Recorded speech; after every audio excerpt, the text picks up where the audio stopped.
A question I'm going to ask may make you uncomfortable. When you lost your home in 2008, did the government help you, or did it help the bank that ruined you? You already know the answer, but do you know why it was that way? Money doesn't talk. History does. And history screams this truth. Every law written after a financial crisis is designed to protect bank money, not your money. Names change, slogans change, but the pattern never does. The system isn't broken. The system was designed this way from the start. Every financial crisis ends with the same theater. Politicians rush to microphones, bankers look serious, and new laws are rushed through under the banner of protecting the public. The message is always the same. Don't worry, we learned our lesson. The system will be safer now. But history shows something very different. Again and again, the laws written after collapse are not designed to protect you, but to protect the banks that caused the disaster. And even though the names of these laws change, the pattern never does. The story goes back much further than Wall Street. In the 19th century, England faced repeated banking panics. Banks printed their own banknotes, credit exploded, and panics followed one another. The 1844 Bank Charter Act was sold to the public as a reform to stabilize money. In reality, it consolidated the Bank of England's monopoly over money issuance. Small banks were pushed out, competition narrowed.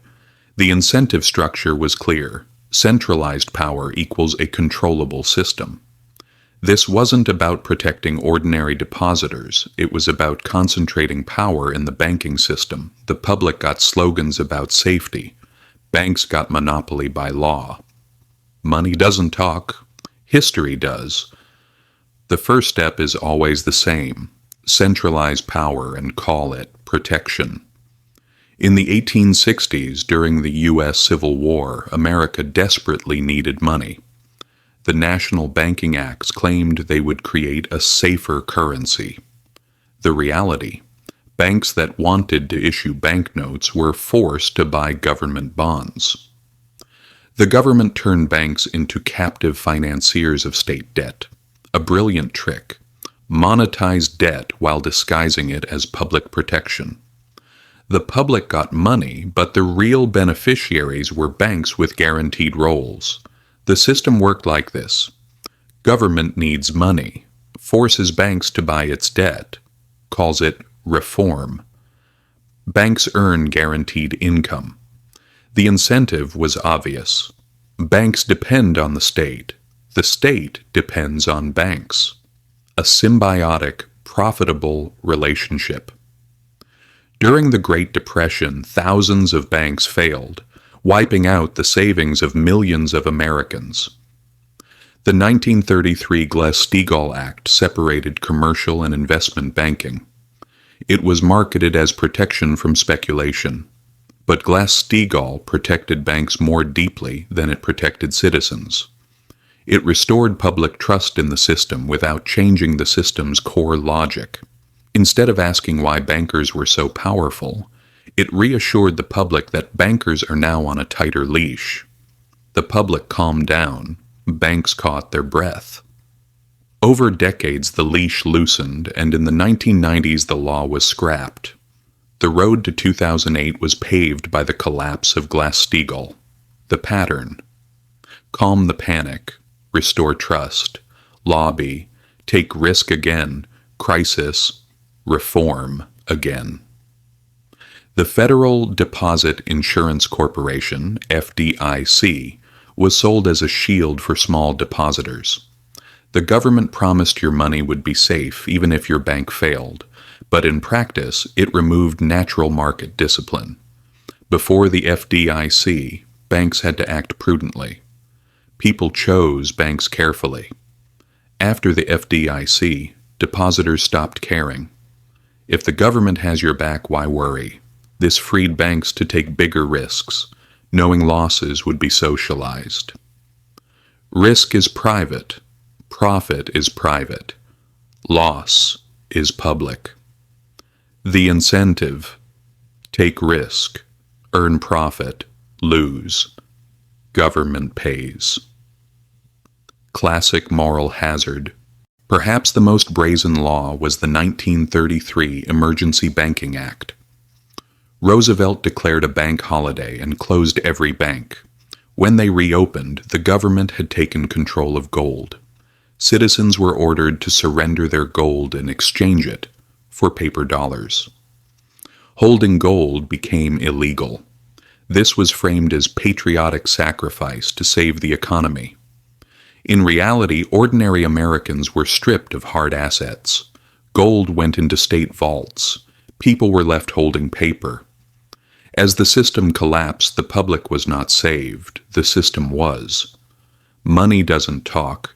History does. The message was clear. Give up your hard assets and trust the system. But the system protects itself, not you. These early examples crystallize the pattern. Laws are not passed to protect people. They are passed to restore confidence in the system and stabilize banks.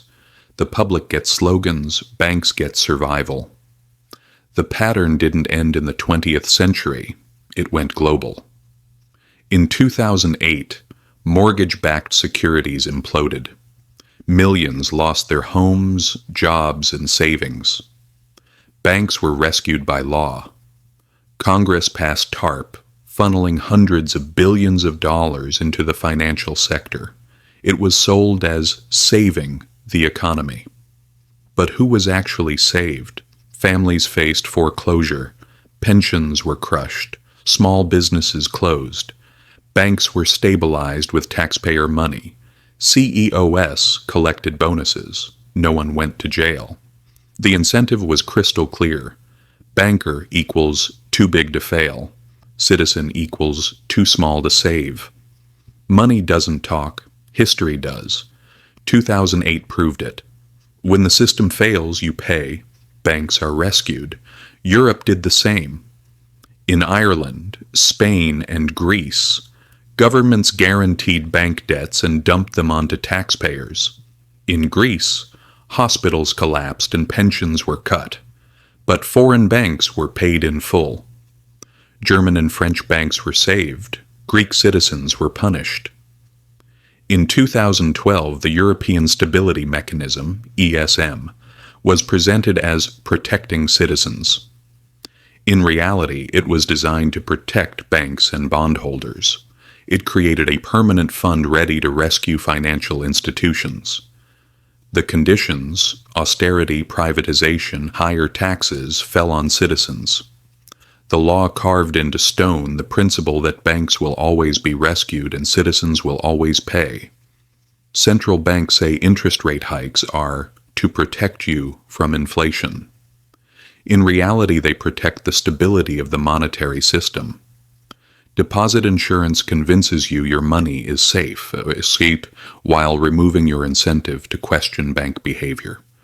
Bailouts are described as protecting jobs and savings, but their real function is to protect balance sheets. Laws about money are never neutral.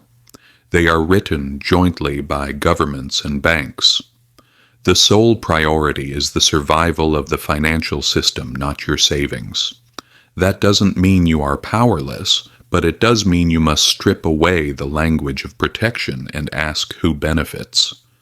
Every law has winners and losers. More often than not, the winners are banks, and the losers are the people who believed the promise. When the next crisis hits, laws will be written. They will be marketed to you as protection, but in reality, they will protect banks from you. Money doesn't talk, history does. If you want real financial freedom, you cannot outsource your security to the promises of the system. You must understand how the system actually works and build wealth that does not disappear the next time a protection law is passed. Old money.